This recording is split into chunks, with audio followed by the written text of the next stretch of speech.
आपने कभी सोचा है कि प्यार में उठाया गया एक कदम आपकी पूरी जिंदगी को कैसे बर्बाद कर सकता है? आज की इस कहानी में हम ये जानेंगे, एक ऐसी लड़की के बारे में जानेंगे जिसने प्यार के नाम पे सब कुछ छोड़ दिया, अपना घर, अपना देश, और फिर जो हुआ ये किसी खौफनाक सपने से कम नहीं था। रिश्तों में अगर ईमानदारी होती तो शायद ये हत्याकांड कभी ना होता। वीडियो को शुरू करने से पहले आप हमारे चैनल को सब्सक्राइब करें और वीडियो को ज़रूर लाइक करें। और आज हम जिस कहानी के बारे में बात करने जा रहे हैं वो कहानी है वर्खा रानी केस के बारे में। इस कहानी की शुरुआत होती है पंजाब के शहीद भगत सिंह हिस्ट्री से। यहीं पर एक जगह है नावा शहर, और इसी इलाके में एक लड़की रहा करती थी जिसका नाम था वर्खा रानी। इनकी उम्र करीब 24 साल के आसपास थी। इन्होंने अपना ग्रेजुएशन कंप्लीट करने के बाद इंफॉर्मेशन टेक्नोलॉजी यानी कि ITI में डिग्री हासिल की, और इसके अलावा भी इनके पास 3 अलग अलग कोर्सेस में डिग्रियां थी। टोटल 4 डिग्रियां थी और इनके पास थी। इसी बात से आप अंदाज़ा लगा सकते हैं कि इसके पास कितना नॉलेज, टैलेंट और इंटेलिजेंस रहा होगा। ये अपने परिवार की सबसे लाडली बेटी थी। सभी लोगों को इसने बहुत सारी उम्मीदें थी। ये आने वाले समय में कुछ बड़ा करेगी। इनकी भी बड़े बड़े सपने थे जिसके लिए ये मेहनत किया करती थी। इनकी उम्र शादी के लायक हो चुकी थी, इसीलिए अब माता पिता वर्खा की मंजूरी लेकर एक मैट्रिमोनियल साइट पर इनकी प्रोफाइल बनाते हैं। और ये साल चल रहा था 2012। पंजाब में हजारों मील दूर इंग्लैंड देश में एक लड़का रहा करता था जिसका नाम था जसवीर रामगिदे। इसकी उम्र करीब 29 साल की थी और एक बैंकर था। अच्छी खासी सैलरी थी। इंग्लैंड में इसका खुद का घर था, खुद की गाड़ी थी। वैसे इसके माता पिता पंजाब के रहने वाले थे और पंजाब में ही रहते थे या अपना काम में तरक्की कर रहा था। कुछ ही महीनों में इसे अपने काम में प्रमोशन मिलने वाला था, जो कि बैंकिंग की दुनिया में एक अच्छी खासी पोस्ट मानी जाती है। और ये तरक्की पर तरक्की करते जा रहा था। सब कुछ ठीक ठाक चल रहा था। इसकी शादी की उम्र हो चुकी थी, इसीलिए इसके माता पिता भी जब भी अपने बेटे जसवीर को कॉल करते थे तो उससे हमेशा शादी की बात करते थे। जब ये 29 साल का हुआ तो माता पिता का प्रेशर और भी होने लगा। इसीलिए एक दिन वो अपने माता पिता को शादी के लिए हामी भर देता है। अब माता पिता बेटे के इस फैसले से बहुत खुश होते हैं और लड़की की तलाश शुरू करते हैं। इन्होंने अपने रिश्तेदारों से, पड़ोसियों से, जितने भी जान पहचान के लोग थे उन सभी लोगों से बोल दिया कि एक अच्छी सी लड़की की तलाश करे ताकि उसे ये लोग अपने घर की बहू बना सके। अब अक्टूबर 2012 में जसवीर इंडिया आता है अपने माता पिता के घर से। इसे लगभग 13 से 14 लड़कियां शादी के लिए दिखाई जाती है। कुछ के परिवार वालों से भी मिला दिया जाता है, लेकिन जसवीर ने इन सभी लड़कियों को रिजेक्ट कर दिया। इसे कोई भी लड़की पसंद नहीं आ रही थी। माता पिता अब निराश होने लगे थे कि इतनी मेहनत करके हमने लड़कियां को ढूंढा और बेटे को कोई पसंद ही नहीं आ रहा है। तभी कोई रिश्तेदार जसवीर के माता पिता को एक लड़की के प्रोफाइल दिखाते हैं जो किसी मैट्रिमोनियल साइट पे थी। माता पिता ने लड़की के प्रोफाइल को देखा। लड़की का मन था, वर्खा रानी नाम था उनका। वर्खा रानी ने जो भी अपनी प्रोफाइल पर बताया था सब कुछ जसवीर के माता पिता को पसंद आ गया। इसीलिए माता पिता बहुत खुश होकर अपने बेटे के पास वर्खा रानी के प्रोफाइल को लेकर जाते हैं। जसवीर भी इसे पसंद कर देता है। अब ये लोग वर्खा रानी के परिवार से संपर्क करते हैं, बातचीत करते हैं और अपने बेटे के बारे में उन्हें बताते हैं कि उनका बेटा जसवीर इंग्लैंड में बैंकर है, अच्छी खासी सैलरी है, खुद का घर है। ऐसी बातें जसवीर के माता पिता वर्खा के माता पिता को बताते हैं। अब दोनों परिवारों में एक मीटिंग सेट होती है। दोनों परिवार मिलते हैं। बरखा और जसवीर को भी एक दूसरे से मिलवाया जाता है। दोनों एक दूसरे को पसंद कर लिया जाता है। जसवीर बरखा को अपने साथ इंग्लैंड ले जाना चाहता था। बरखा इसके लिए तैयार हो गई। बरखा भी अच्छी खासी पढ़ी लिखी थी। इसने ITI के साथ 3 और कोर्सेस भी डिग्रियां हासिल की थी। दोनों परिवारों को लगा कि इंग्लैंड जाकर बरखा भी एक अच्छी सी जॉब करेगी। दोनों पति पत्नी साथ में कमाएंगे और रहेंगे। इन दोनों का फ्यूचर बहुत ही ब्राइट है। आने वाला कल बहुत ही खुशहाल होगा। अब दोनों की शादी फिक्स हो जाती है। अब आता है 28 मार्च 2013। इस दिन पूरे रीति रिवाज के अनुसार पूरे विधि विधान और से बरखा और जसवीर की शादी हो जाती है। और ये एक लग्जरी शादी थी। इसमें लगभग 700 से अधिक मेहमान आए हुए थे। शादी तो हो गई। अब जसवीर और बरखा को इंग्लैंड जाना था। जसवीर तो इंग्लैंड में काम करता था, इसीलिए उसे वीज़ा की दिक्कत नहीं होती है। लेकिन बरखा तो कभी इंग्लैंड नहीं गई थी। जसवीर के साथ उसे स्पोर्ट्स के तौर पर वहां जाना था। इसके बाद इंग्लैंड का वीज़ा नहीं था, इसीलिए ये वीज़ा के लिए अप्लाई करती है। लेकिन इसमें बहुत टाइम लग रहा था। फिर भी इसके पास इंतज़ार करने के अलावा कोई रास्ता नहीं था, क्योंकि जसवीर अपने काम से छुट्टी लेकर यहाँ पे आया हुआ था और तय समय पर उसे अपने काम के लिए जाना भी था, इसीलिए वो इंग्लैंड चला गया। इधर बरखा भी इंग्लैंड की वीज़ा के लिए बेसब्री से इंतज़ार कर रही थी, लेकिन वीज़ा आ ही नहीं रहा था। इंतज़ार करते करते कुछ महीने बीत जाने के बाद वीज़ा आ गया। अब टिकट निकाला जाता है 10 अगस्त 2013 को। बरखा अपने पति जसवीर के पास इंग्लैंड आती है। इनका घर इंग्लैंड के वेस्ट मिडलैंड्स में था, जहां पर ये रहते थे। उसी के कुछ ही दूरी पर एक क्रीमोटेरियम था, यानी दाह संस्कार करने की जगह थी। घर के आसपास ढेर सारे पड़ोसी थे, रहा करते थे। जब भी उस क्रीमेटेरियम में किसी का अंतिम संस्कार होता, किसी की बॉडी को जलाया जाता, तो हवा में एक अजीब सी गंध मिल जाती थी और ये गंध जसवीर के घर तक भी आती थी। आसपास रहने वाले लोगों के पास जब भी ऐसी गंध आती थी तो समझ जाते थे कि क्रीमेटोरियम में किसी की बॉडी को जलाया जा रहा है। और बरखा अपने घर से हजारों मील दूर एक ऐसी जगह आ चुकी थी जहां पर ये ना तो किसी पड़ोसी को जानती थी, ना ही इसका कोई रिश्तेदार था। जसवीर के अलावा इसका कोई भी नहीं था। अब धीरे धीरे बरखा को इंग्लैंड आए हुए 1 महीना बीत चुका था। 10 अगस्त 2013 को यहाँ आई थी और अब तारीख आती है 12 सितंबर 2013 की रात। समय जसवीर के घर से धुआं उठ रहा था और एक अजीब सी गंध भी आ रही थी। ऐसा गंध वहां रहने वाले लोगों को केवल उस जगह से आती थी जहां पर क्रीमेटोरियम था। लेकिन 12 सितंबर की रात को ये गंध जसवीर के घर से आ रही थी, साथ में धुआं भी उठ रहा था। आसपास रहने वाले पड़ोसी थोड़ा डर जाते हैं, कहीं जसवीर के घर में कुछ हो तो नहीं गया। इसी चीज़ से परेशान होकर 2-3 पड़ोसी जसवीर के घर पर जाते हैं, उसका डोर बेल बजाते हैं। 3-4 बेल बजने के बाद जसवीर दरवाज़ा खोलता है। जब जसवीर से पड़ोसी पूछते हैं, आप इतनी रात को क्या जला रहे हैं और मांस की जलने की बदबू क्यों आ रही है, तो जसवीर कहता है, अरे इसमें परेशान होने वाली कोई बात नहीं है। आज मैंने घर को साफ किया था, इसी में कुछ कूड़ा कचरा और कुछ सड़ी हुई लकड़ियाँ निकली है, उसी को मैं भट्टी में जला रहा हूँ और ये उसी की गंध है। इतनी बात करने के बाद पड़ोसी अपने अपने घरों में चले जाते हैं। फिर थोड़ी बाद फिर तेज गंध जसवीर के घर से निकलनी शुरू होती है और इस बार ये पहले से तेज थी। अब ये भी नहीं था कि क्रीमेटोरियम से यहाँ गंध आ रही हो, क्योंकि वहाँ पर पिछले कई दिनों से कोई भी बॉडी नहीं आई थी। वहाँ इससे गंध आ रही थी, इसकी कोई भी संभावना नहीं थी।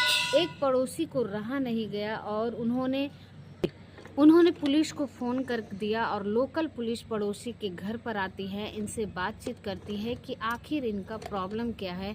ये बताते हैं कि सामने वाले घर से किसी इंसान की जलने की बदबू आ रही है। हमने उससे पूछा तो वो बोल रहा था कि कुछ कूड़ा कचरा जला रहा है। जसवीर के घर पर एक 22 इंच गहरी भट्टी थी जिसमें कूड़ा कचरे को जलाया जाता था। फिर पुलिस की एक टीम जसवीर के घर पर आ जाती है। ये उसी 12 सितंबर की रात की बात है। पुलिस जसवीर के घर पर जाती है और डोरबेल बजाती है।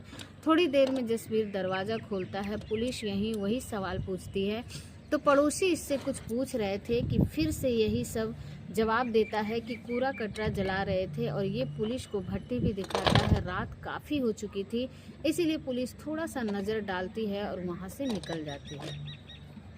अब इसी रात को जसवीर अपने लोकल पुलिस स्टेशन पर जाता है और अपनी पत्नी की मिसिंग कंप्लेंट दर्ज कराता है। जसवीर ने कहा कि इसकी पत्नी बरखा ने इसे धोखा दिया है।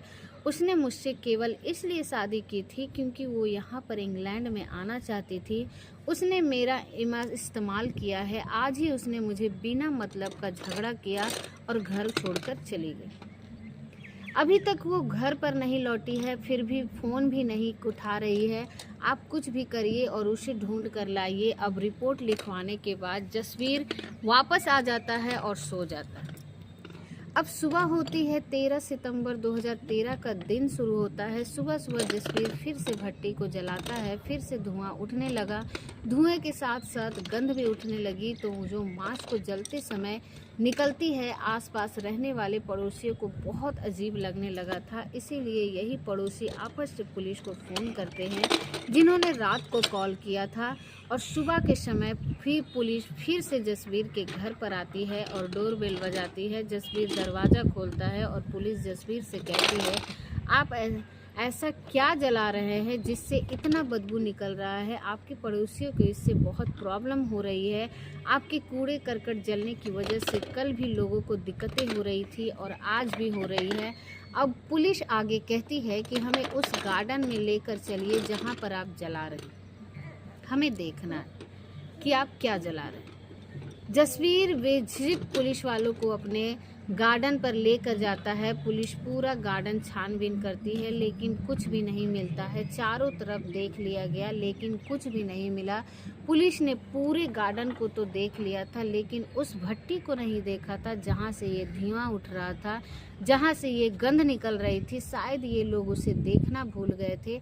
अब पुलिस वाले घर से लौट रहे थे। इन पुलिस वालों ने एक लेडी पुलिस वाले भी थी। ना जाने इनके दिमाग में ऐसा क्या आया कि इन्होंने जलती हुई गर्म भट्टी को ढक्कन को झटके से हटा दिया।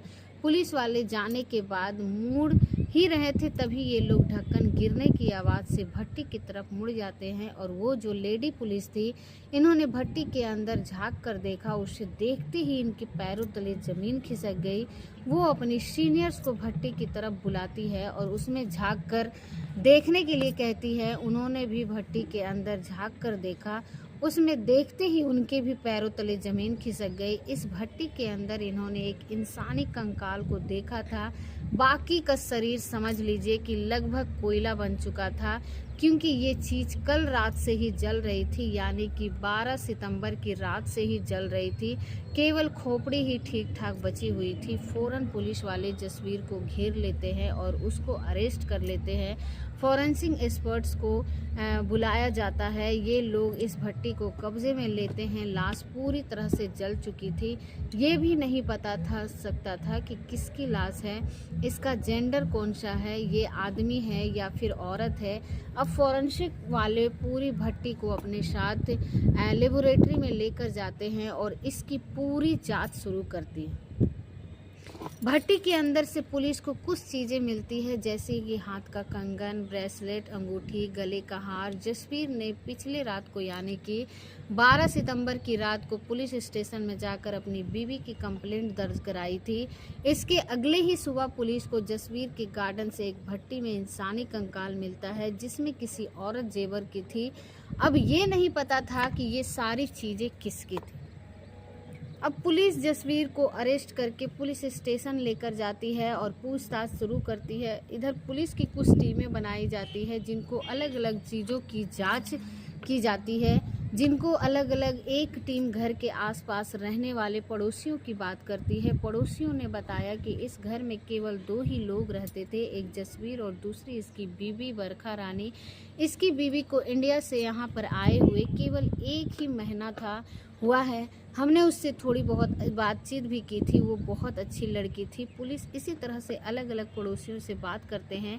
जसवीर के घर का पुलिस आती है और पूरी छानबीन करती है। यहाँ से इन्हें जसवीर का फ़ोन, आईडी पैक, इसके अलावा और कुछ भी चीज़ें मिलती है। बरखा के बैग से उनकी शादी का एक एल्बम निकलता है जिसमें उसकी कुछ फ़ोटो थी। अब पुलिस इन फ़ोटोज़ को ध्यान से देखती है। इसमें बरखा ने वही सारी ज्वेलरी पहनी हुई थी जो कि भट्टी के अंदर से मिली थी। पुलिस को शक हो गया कि ये कंकाल कहीं बरखा रानी की तो नहीं। पड़ोसी भी बताते हैं कि जसवीर के कुछ दोस्त भी हैं जो कभी कभार घर पर आते थे। उनकी शादी से पहले भी आते थे और शादी के बाद भी आते थे। पुलिस एक टीम इन दोस्तों के बारे में पता लगाती है तो जिस बैंक में ये काम करता था वहाँ के लोगों से पूछताछ की जाती है, दोस्तों से भी बात की जाती है।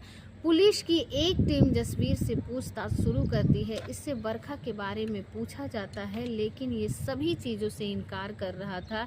फिर पुलिस जसवीर के सामने वो सारे सबूत रखती है जो कि भट्टी के अंदर से मिला हुआ था। जसवीर इन सभी चीज़ों को देखता है और थोड़ा घबराने लगता है। पुलिस समझ जाती है कि कुछ तो गड़बड़ है। जसवीर से बरखा के घर वालों का नंबर लिया जाता है और उनसे बात की गई। घर वालों भी बोले कि पिछले 24 घंटों से उन्हें अपनी बेटी का फ़ोन नहीं आया, वरना हर रोज़ 2 बार फ़ोन करती थी। एक तो रात को सोते समय और एक दिन में हमने उसने कॉल करने की कोशिश की मगर वो फ़ोन नहीं उठा रही थी। अब पुलिस की सारी चीज़ें जब बरखा के घर वाले सुनते हैं तो उन्हें घबराहट होने लगती है। अब वो लोग इंग्लैंड जाने की तैयारी करते हैं। इधर जसवीर से पूछताछ हो रही थी लेकिन वो कुछ भी नहीं बता पा रहा था। इसके सामने सारे सबूत रखे जाते हैं। ये थोड़ा घबराने लगता है। इसे लगा कि बचने का कोई भी चारा नहीं है, इसीलिए ये कहानी सुनाता है। इसने कहा कि मार्च 2013 में बरखा और मेरी शादी हुई थी लेकिन मैं शादी करना नहीं चाहता था। माता पिता शादी के लिए प्रेशर दे रहे थे। उन्होंने जब मेरी मुलाकात बरखा से कराई तो मुझे बहुत पसंद आई। इसके बाद हमारी शादी हो गई। जब बरखा को स्पोर्ट्स वीज़ा मिल गया और वो इंग्लैंड आ गई तो मुझे उससे एक सच्चाई पता चलती है कि ये उनसे मुझसे केवल इसलिए शादी की थी ताकि वो इंग्लैंड जा सके और आज़ादी से रह सके। यहाँ आने के बाद उसने मेरी कोई ज़रूरत नहीं थी, उसने मुझे धोखा दिया। इसी के चलते हमारे बीच 12 सितंबर को झगड़ा हुआ और उसने मुझ पर भी हमला किया और इसके बाद वो घर छोड़कर कहीं चली गई। जब रात का समय हुआ और वो घर का वापस नहीं लौटी तो मुझे उनकी चिंता होने लगी। इसके बाद तभी मैं आपके पास आया और कंप्लेन लिखवाई। ये ऐसे ही अपनी कहानी सुना रहा था लेकिन ये सब कुछ झूठ बोल रहा था।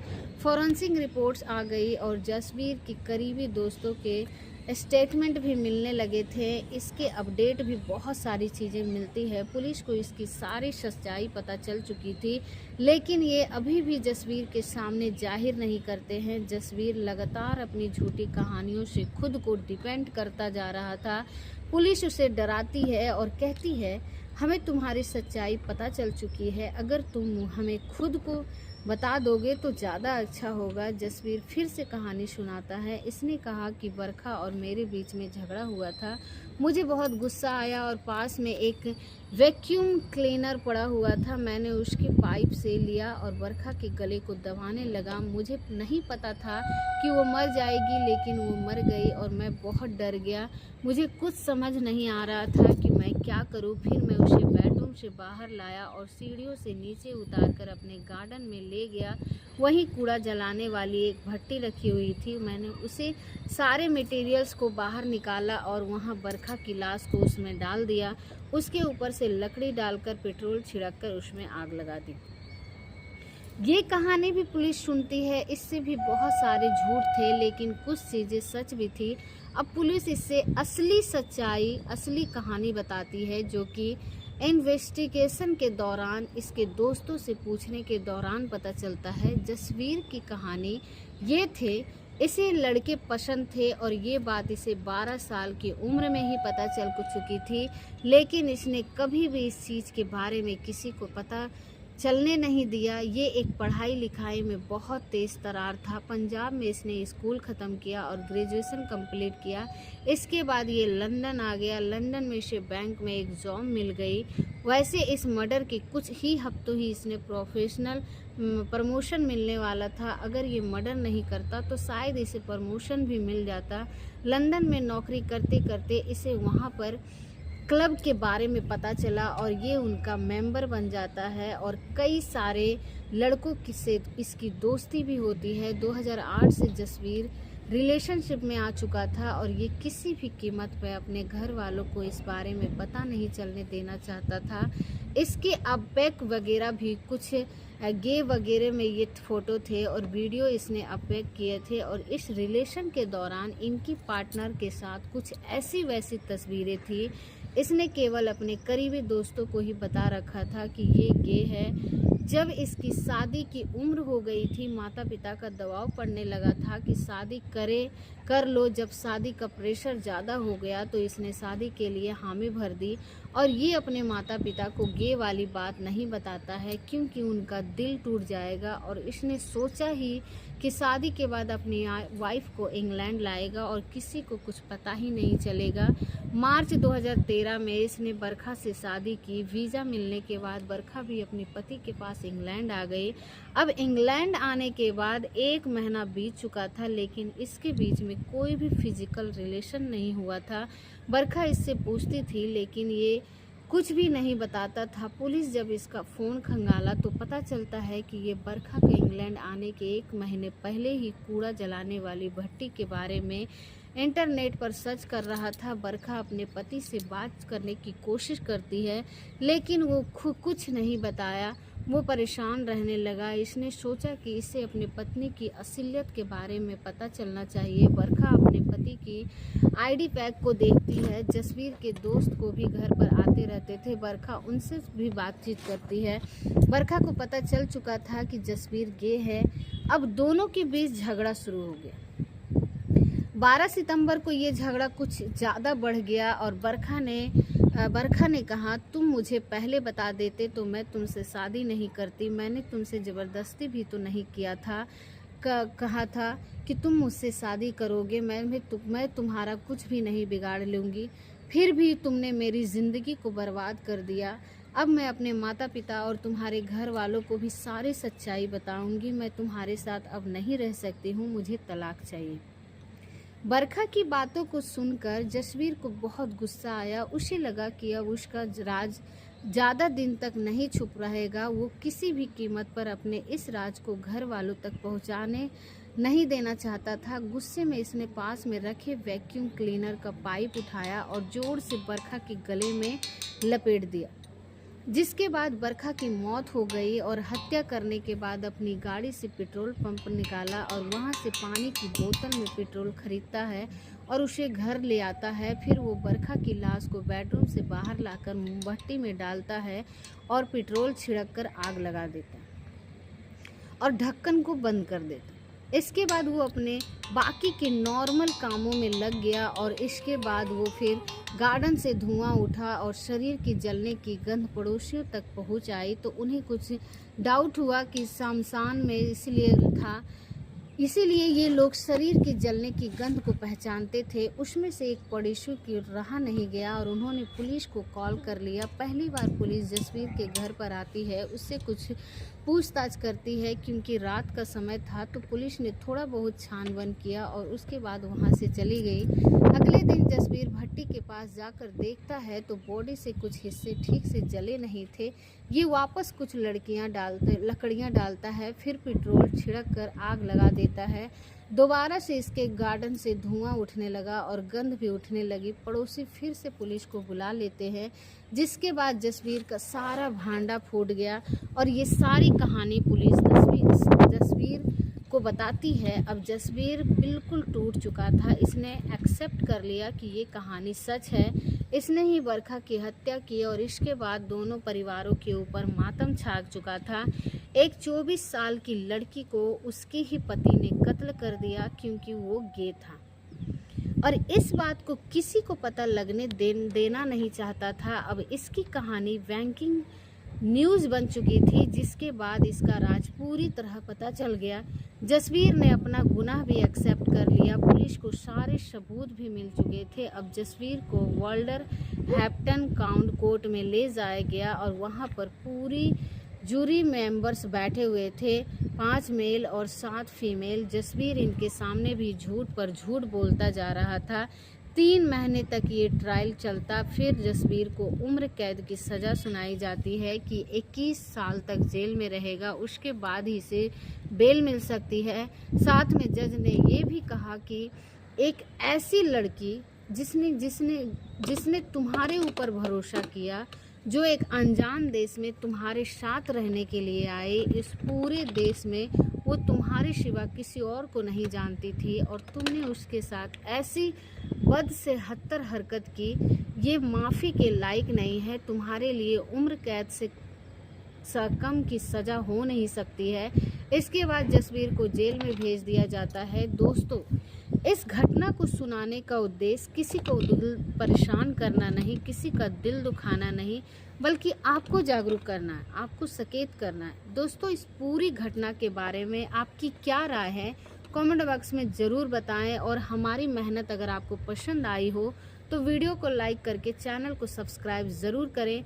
मिलते हैं ऐसे ही नई कहानियों के साथ, तब तक के लिए आप सभी लोगों का बहुत बहुत धन्यवाद।